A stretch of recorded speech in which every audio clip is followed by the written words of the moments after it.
Salon Polityczny. Renata Wittman, dzień dobry. Naszym gościem jest dzisiaj Jūratė Palionytė, wiceprzewodnicząca Państwowej Komisji Języka Litewskiego. Dzień dobry, labas rytas jums. Labas rytas. Vyriausybė paprašė jūsų valstybinės lietuvių kalbos komisijos atsakyti, kaip oficialiuose dokumentuose turėtų būti rašomi kitų kalbų pavardės. Koks bus jūsų atsakymas? Na, koks bus mūsų atsakymas, taip dar negaliu pasakyti, todėl kad tos dalykus spręs kalbos komisija, kurią sudaro 17 žmonių atstovaujančių aukštosioms mokykloms, mokslo institutams ir panašioms įstaigoms.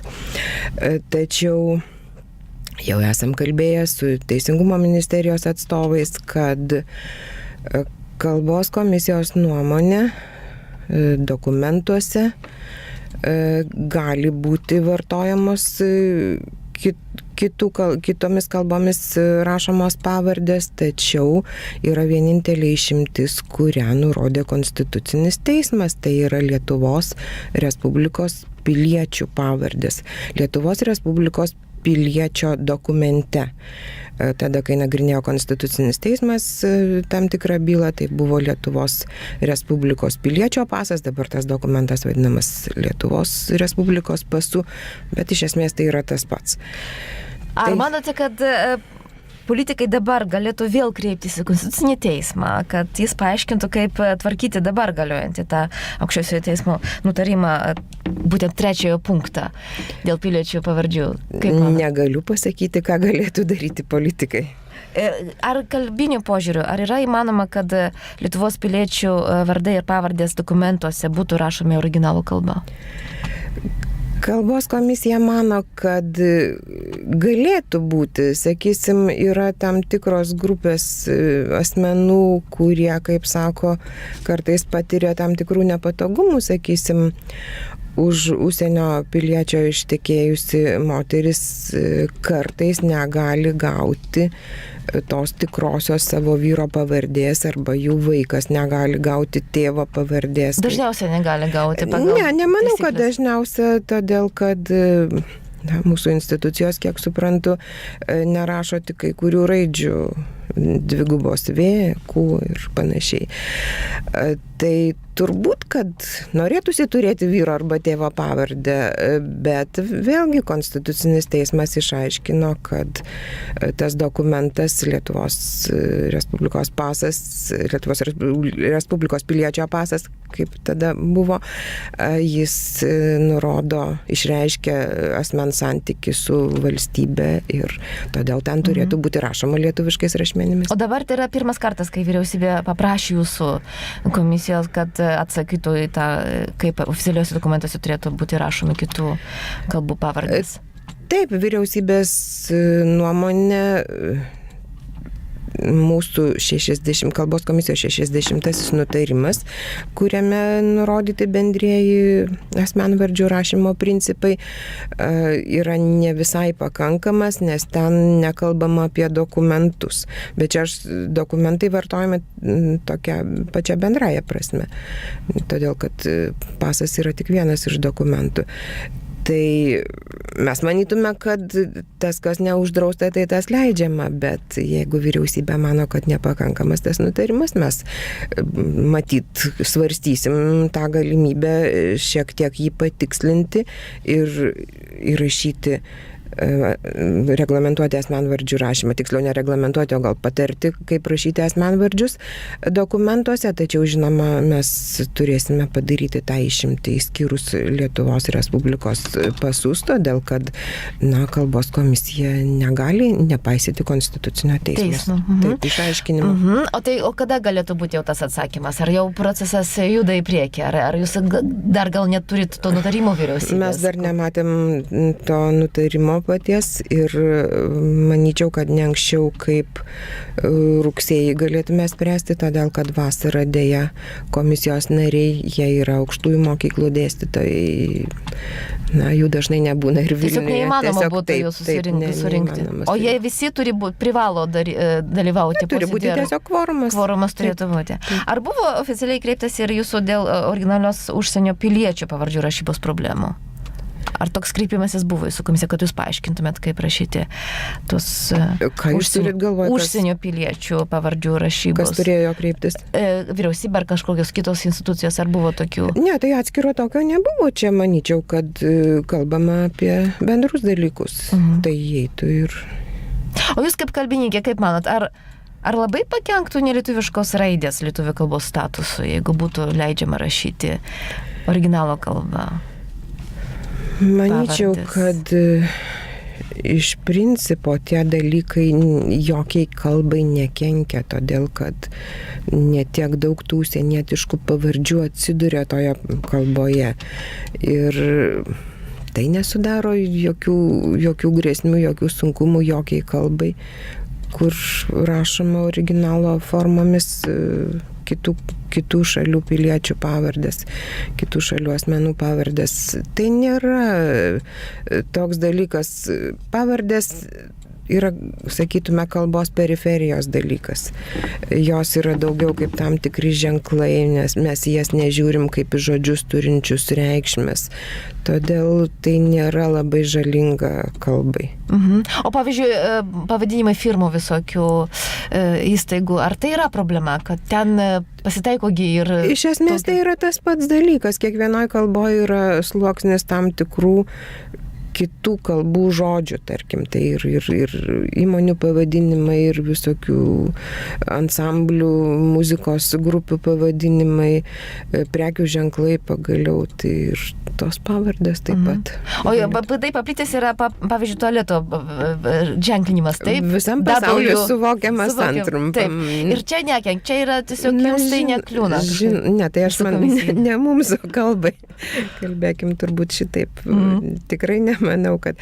Žinoma, jeigu jau tai peržengia bet kokias ribas, kaip dabar įdomi tokia padėtis yra civilinis kodeksas ir valstybinės kalbos įstatymas nurodo, kad įmonių pavadinimai, tie, kurie registruojami Lietuvoje, turi atitikti lietuvių bendrinės kalbos reikalavimus.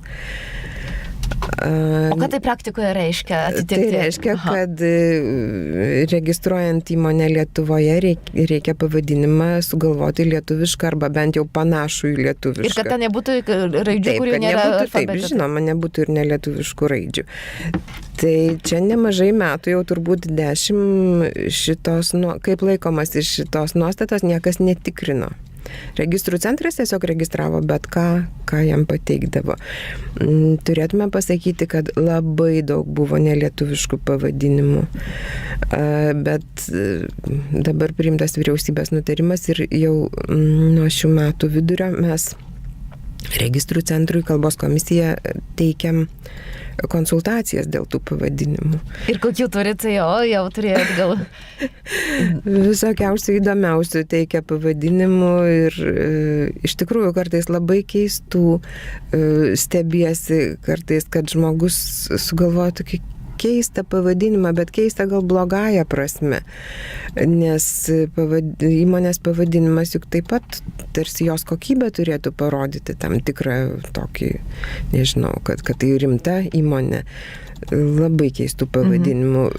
Na, bet dabar mėginam padėti registrų centrui ir nežinau, žodžiu, jūs konsultuojat, bet jūsų žodis yra toksai labai svarbus. Jūs sakot, jeigu, pavyzdžiui, registrų centrui sakot, kad neįmanoma, kad būtų toks pavadinimas, čia tai ir jisai ir nebus registruotas. Nežinau, dar čia labai smarkiai neapibendrinom, nes iš esmės tik turbūt kokį gerą mėnesį konsultuojam, bet paprastai registrų centras atsižvelgia į mūsų konsultaciją, jeigu tai iš tiesų juk pažeidžia bendrinės. Tai jeigu dabar būtų, pavyzdžiui, tokia paplitus pavadinimas vienos iš firmų Maxima, tai dabar nebūtų įmanoma registruoti. Čia truputėlį yra šiek tiek kitaip, nežinau konkrečiai dėl Maximos reikėtų gerai įsigilinti, bet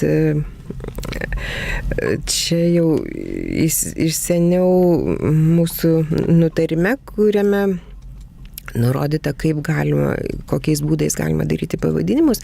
Ten buvo tokia padaryta išimtis tam tikra, kad ypač toms įstaigoms, įmonėms, kurių veikla yra humanitarinės tokios krypties, kad galima būtų lotyniškus pavadinimus turėti. Na, žinom, vieną kitą leidyklą, kur visai gražiai skamba tie lotyniški pavadinimai. Tai čia su ta Maxima Čia gal būtų pritaikyti. Būtų turbūt galima. Bet, žodžiu, jeigu dėl pavardžių rašymas. Atsiprašau, kiek žinau, Maksimos dar tada buvo ir Medija, ir Minima pavadinimas sugalvojo iš tikrųjų puikiai lotynų kalbos specialistė. Pavardžių rašymas originalo kalba, tai yra valstybės apsisprendimas, kaip rašyti savo piliečių pavardės, ar vis tik kaip manau, kad taip. Jūsų manimu, kaip turėtų valstybė apsispręsti? Oi, negalėčiau čia iš tai valstybė. Kaip pilietė tiesiog, ne kaip bus komisijos vicepirmininkė. Matot, dar 90 metų kalbos, atsiprašau, ne kalbos, o aukščiausiosios tarybos nutarimas, kuriame ten labai taip trumpai kalbama, kaip pavardės rašomos Lietuvos Respublikos piliečio pase. Ten buvo nurodyta tokia galimybė, tas 3 punktas jau garsusis. Tai yra principas pritaikytas, kad tam tikroms piliečių kategorijoms galėtų būti taikoma išimtis ir galėtų būti rašoma nelietuviškais rašmenimis. Bet tam reikia specialaus įstatymų būtų, taip, pavardžių rašymo? Taip, todėl, kad ten nelabai aiškiai suformuluota bet čia politikai ir turi apsispręsti ir žiūrėti, kam tai galėtų būti taikoma. Bet čia vėlgi su Konstitucinio teismo sprendimu sunku rasti, taip. Kol kas nelabai, tai nežinau, gal kas įrodys, kad naujų aplinkybių atsirado. Keičiam temą. Ar tiesa, kad Lietuvos kalbininkai dabartinį laikotarpį vadina naujažodžių būmu, kad dabar jau labai daug tų naujų žodžių kuriama yra? Pavyzdžiui, vietoj hakeris, programišius. Girdėjote tokį žodį? Taip, girdėjom. Bumas turbūt, sakyčiau, ta prasme, kad gyvenimas labai ritmas pagreitėjęs yra. Kiekvieną dieną į mūsų tikrovę ateina turbūt naujų reiškinių, naujų daiktų, to, ko nebuvo, tarkim, prieš 20 metų. Tai kai ateina naujų reiškinių, tai reikia juos ir pavadinti. Ir tada iš karto klausimas, ar adaptuoti tą svetimą žodį, kuris ateina su visų reiškiniu ar daiktu, ar kurti lietuvišką. Tai čia visada, kiekvienai kalbai turbūt tokia dilema kyla. Ne visada spėjama sukurti ar rasti tinkamą lietuvišką. O čia jūsų būtų pareiga, taip, kaip komisijos? Ne, va čia paneigčiau šitą mitą, kad kalbininkai kuria žodžius. O kas kuria žodžius? Mes tikrai neišmanom nei fizikos, nei chemijos, nei mechanikos tiek, kad drįstume kurti tų daiktų reiškinių pavadinimus. Tuos žodžius, kurie specialistai tos ryties ar turėtų kurti. Žodžiai programišius sukuria patys tikrai hakeriai. Tikrai ne kalbininkai. Ne. Kalbininkai. Manau, kad kalbininkai tikrai nesukurtų tokio žodžio, turbūt. Čia informatikos specialistai pasiūlė šitą žodį ir vis kai kur prigijo, kai kur ne. O kaip iš vis keičiasi dabar lietuvių kalba? Ar yra grėsmių lietuvių kalbai? Matot kokių iš anglų kalbos, ten įtakos gal... Yra problemų, ar ne? Va, jūs gerai pasakėt, problemų visada yra, o tų grėsmių tai čia kaip vertinsi, galima labai gąsdinti, kad jau čia visi puola ir reikia gintis, bet vargu ar tai gera pozicija. O problemų visada yra, sakysim, iš tiesų, jeigu kalbėtume informacinės technologijas, jos kinta turbūt kasdien. Labai sunku jas pavyti jau mums patiems turbūt išmokti naudotis telefonais ir tais vis naujais.